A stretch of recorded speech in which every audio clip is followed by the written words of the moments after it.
ಏಷ್ಯಾದ ಅತ್ಯಂತ ಹಿರಿಯ ಆನೆ 100 ವರ್ಷದ ವತ್ಸಲ ಇನ್ನಿಲ್ಲ ದಾದಿಮಾ ಅಂತಾನೆ ಈ ಆನೆ ಕರೀತಾ ಇದ್ರು. ಸಾಮಾನ್ಯ ಒಂದು 60-70 ವರ್ಷ ಬದುಕ್ತವೆ ಆನೆಗಳು.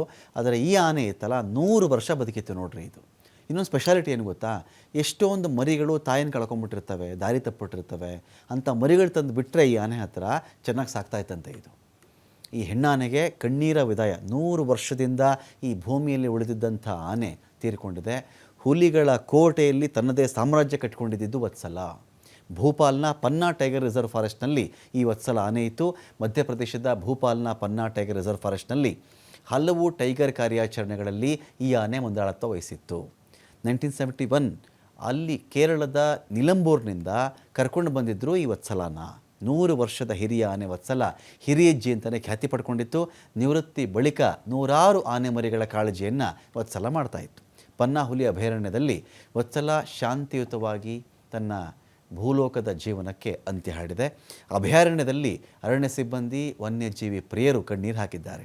ತುಂಬ ಬುದ್ಧಿವಂತಿಕೆ, ಕಾಳಜಿ ಮತ್ತು ನಾಯಕತ್ವದ ಸಂಕೇತವಾಗಿತ್ತು ವತ್ಸಲ. ಆದರೆ ಇಂಥ ವತ್ಸಲ ಇವತ್ತು ಕೊನೆಯುಸಿರೆಳೆದಿದೆ.